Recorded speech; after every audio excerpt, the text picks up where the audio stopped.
Hey everyone, Ryan here and welcome to the Battle Blog. We're going to be talking about Battle Geek Plus in 2024 and plans for 2025. So to begin, 2024 was the year I made the most money as a content creator and a game developer. I made money in the low 5 figures with game sales and a very small amount with YouTube ad revenue, which definitely helped me a lot. So let's kind of get this big elephant in the room out of the way first. This YouTube channel doesn't get many views anymore, but that's okay. I'm making videos more out of passion now rather than feeling like it's an obligation. 2017 me was always trying to make videos to hit some kind of arbitrary deadline and watching my stats and views like a hawk. Not to say I wasn't passionate about what I was doing back in 2017, but I still felt that pressure to release videos on a deadline, and now I don't really have that pressure anymore. I'm still getting the most YouTube income from my older game reviews, and the shorts are getting to the point where I'm starting to make a bit of money off of them, which is also nice. Now, this channel isn't exactly a game review channel, nor just a game development channel. It's definitely become more of a variety channel, where I just post whatever I want, and most YouTube gurus, quote unquote, will say I should start a separate game dev channel, but I don't want to waste time making another channel while I have a perfectly partnered and monetized channel right here, and this channel will mostly be a geek culture channel while video games are still the main focus. I still do some videos like shorts where I play with my various action figures and make funny skits of them, or just some random shorts and content in general, and the video posting schedule will still be sporadic like it's been for the past few years. If I feel passionate about an idea, I'll definitely get to a video about it whenever I feel like it, and even though the shorts are starting to do really good, I'm not gonna flood the entire channel with shorts just to ride that train, and will only post shorts and videos whenever I feel like it, since my main passion is game development, and working on videos does take away time from making actual games. So let's begin the Battle Geek Plus 2024 year in review.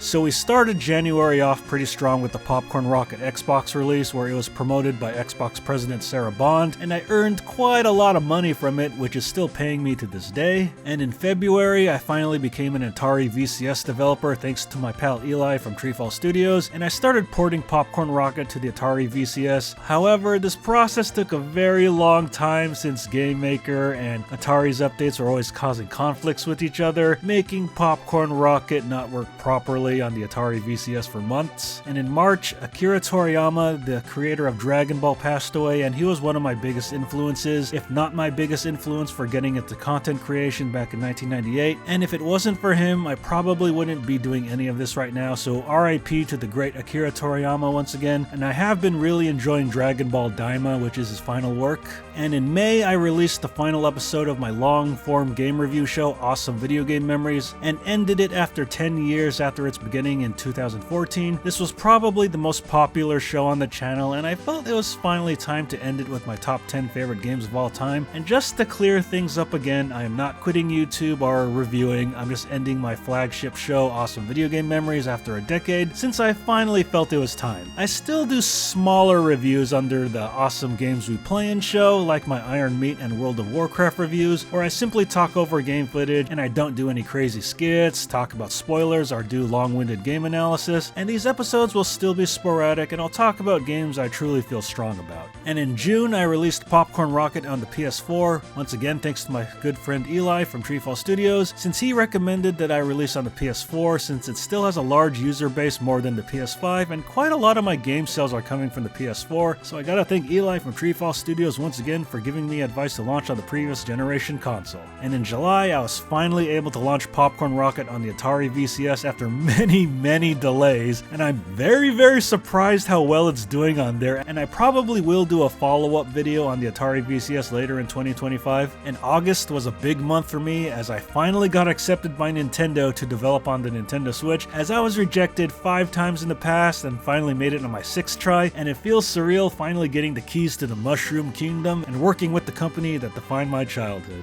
And in September, I finally put in the application and paid for the Popcorn Rocket ESRB rating for the physical retail release of the game. It definitely was not cheap, and I will be doing a follow-up video in 2025 about my experience with the ESRB, because this one is quite a doozy. And in October, we celebrated the 1-year anniversary of Popcorn Rocket's release on the PC, and I finally played World of Warcraft for the first time, and I enjoyed it so much that I got a subscription to the game. And November was quite a busy month for me as I finally launched Popcorn Rocket on the Nintendo Switch and finally achieved my childhood dream of launching a game on a Nintendo console. And I was also super busy going back and forth with Sony over the Popcorn Rocket PS4 physical disc release, and I was honored to have my favorite YouTubers, Mega64, advertise Popcorn Rocket on their Black Friday stream. And now for December, I sadly had to delay the Popcorn Rocket PS4 physical release due to some unforeseen costs I wasn't expecting, so it will have to be delayed until 2025. I released a remastered version of my very first game I made back in 1999, which was a Dragon Ball Z RPG called Attack of the Saiyajin for its 25th anniversary, so yeah, I had quite the busy 2024. Alright, so my plans for 2025 are work on getting the Popcorn Rocket PS4 physical release out. I got really close in December of 2024 until there were a lot of unforeseen costs I didn't anticipate, but I should be able to cover them in 2025. And if I can pull this off, it will be a little while before I can get the Popcorn Rocket Xbox and Nintendo Switch physical copies out, but I still plan on doing them in the future. And I hope to make more progress on my next game, which is an Indiana Jones parody tribute action platformer. I wasn't able to make as much progress on my next game as I would have liked due to the Popcorn Rocket console porting, but now since Popcorn Rocket has been released for every major platform, I finally have some time to dedicate more to the next game. I still have a very long way to go before I could show any of it off, and I may not be able to show anything for the next couple of years, but it is coming along nicely, and I'm definitely understanding the flow of action platformer games and their mechanics, since Mega Man is my favorite gaming series as a whole if I had to choose one. And I used to think I knew a lot about action platformer games since I've beaten all the current Mega Man and Mega Man X and Mega Man Zero games, along with Castlevania and more, but man, working on an actual platformer actually made me realize how much I don't know about action platformer games, since they're definitely a different beast than a top-down shooter game. And I'll also continue making more shorts, videos, and anything I feel passionate about when I have the time, because game development is still my main priority and I'd like to focus on that. And gaming-wise, I still want to get to my massive backlog, along with more World of Warcraft, Final Fantasy XIV, Dragon Quest X, and maybe I'll resub to the Elder Scrolls Online, but I'm already playing too many MMOs as it is, but I can't resist the player housing in ESO.